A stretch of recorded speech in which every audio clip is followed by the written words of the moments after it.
Hello and welcome. Hello and welcome to this live video for my alternative channel, Anti-War. I have another John Anile beer. Thank you, John Anile, for Pontoon Brewings.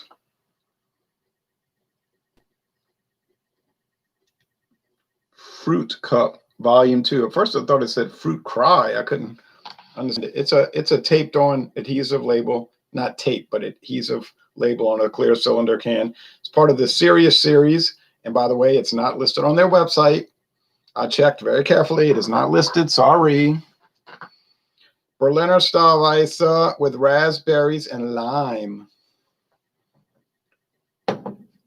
Look, somebody, I got to go back and answer my comments on the main channel. Somebody says, enough with all the sweet fruit flavored beers. Enough? What can I do about that? If you went into any craft beer store and you just grab 20 beers at random without looking, I bet you 75% are going to be fruit flavored with either real fruit or natural fruit flavor or artificial, mostly food colored. Now, that's just the case that they gave me. This is the land. This is the world in which we live. All right.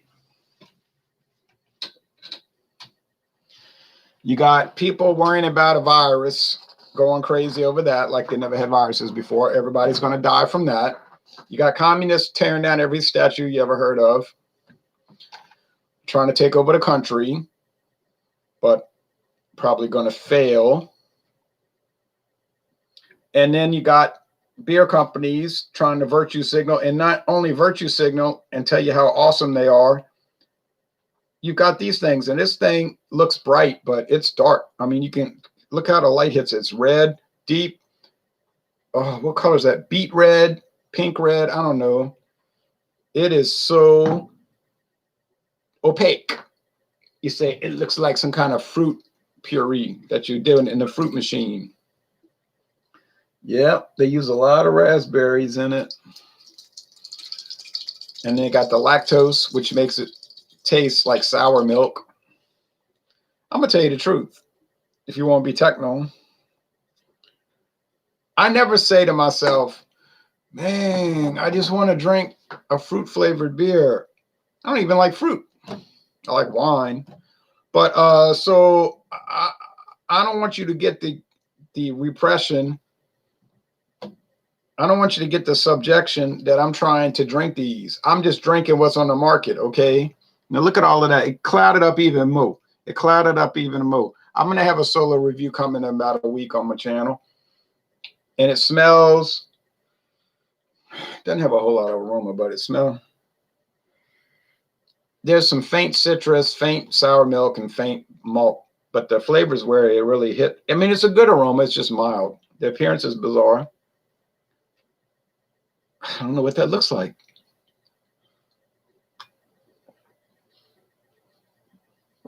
Oh,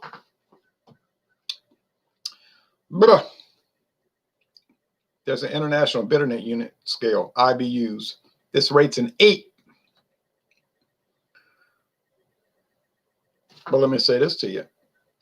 If there was an ITU, International Tartness Units, this beer would probably rate 82 out of 100, if not more. It is so tart, like the citrus fruit, which makes sense because it's like a citrus fruit oriented item.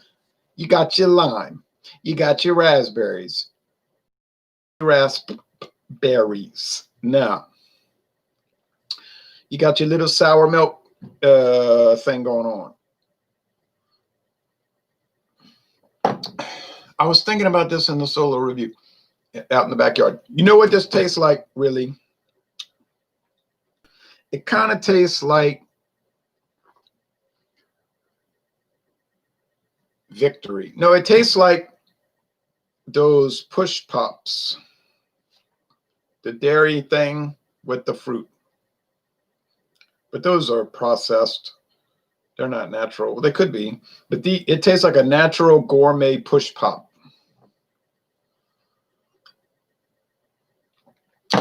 or something you get at like a gourmet ice cream shop.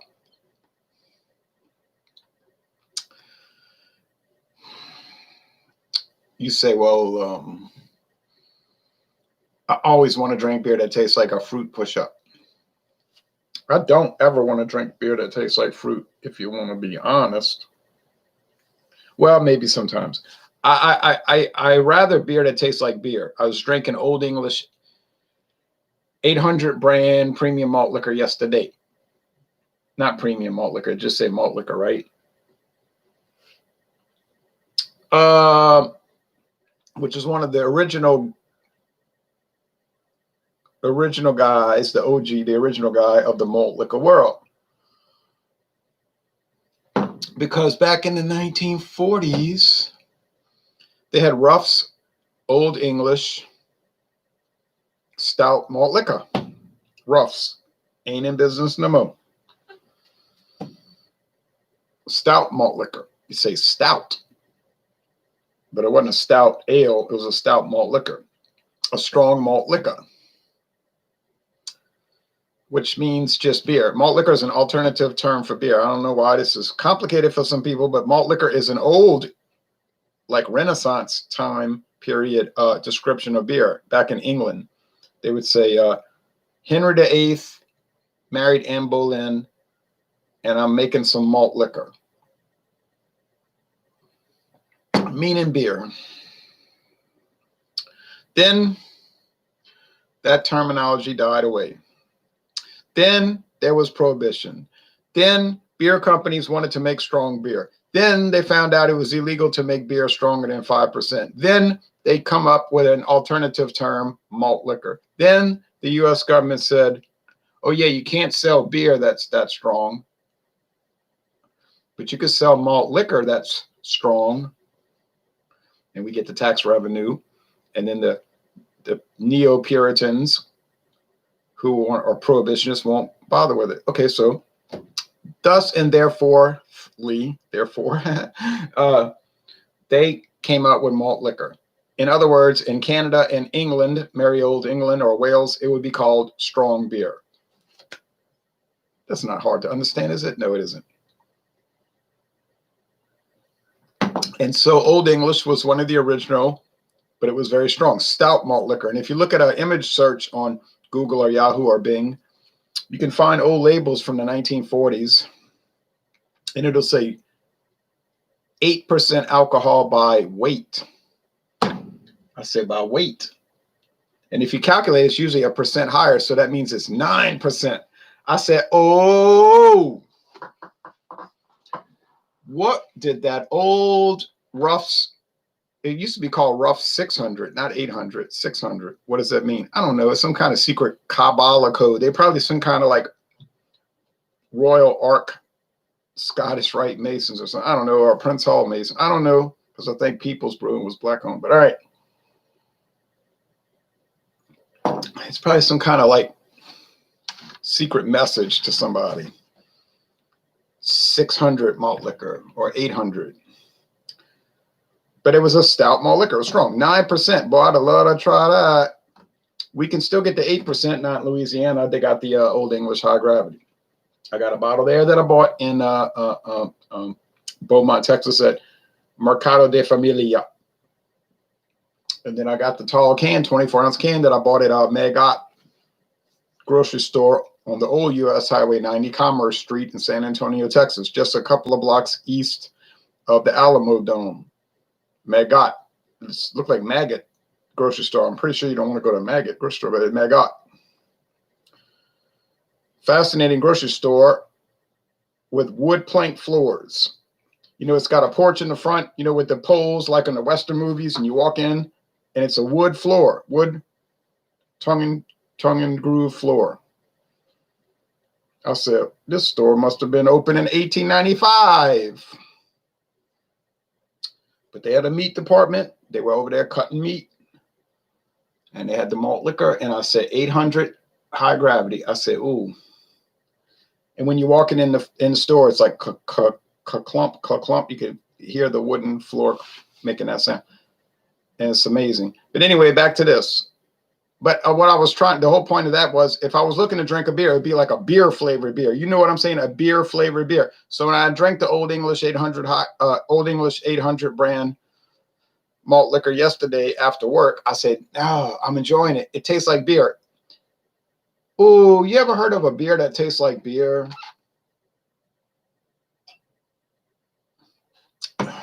Now this is a beer that tastes like a push-up, a dairy gelato fruit flavored thing-a-majig. But being, you say you're attacking it. You're attacking it. I'm not attacking it. And in fact, if you watch the solo review later on when it gets posted, you'll notice that I gave it 100 out of 100. I said the worst you could give it would be a 98. You could lowball it and rip it apart and say it's a 98. Oh, it is about the most perfect fruit infused Berliner Weisse I've ever had. It is the most perfect. 100 out of 100. So this thing is a 100 out of 100, and I don't even really like it. I mean, I do like it, but I don't like it. You know what I'm saying?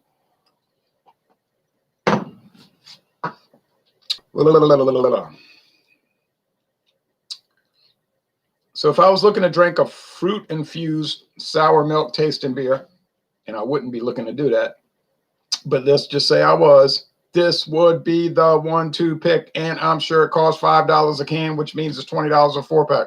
I bet that. John Neely, you should have never paid that much and give me this beer. But I believe it's probably at $5 a can. Mathern's has them. They have 50 different cans, $5 a can, $4.99. Every kind of craft beer you ever heard of, and some of them are $8.99. Some of them are $8.99. I don't know if I mentioned to you, but some of them are $8.99. $8.99. The manager asked me, "Did you see that one, that Imperial Stout that was $8.99?" I said, "Yeah, I saw it." He said, "Did you buy it?" I said, "Not for $8.99." I said, "Would you pay $8.99 for a can of it?" And he told me, "No." I edited the video.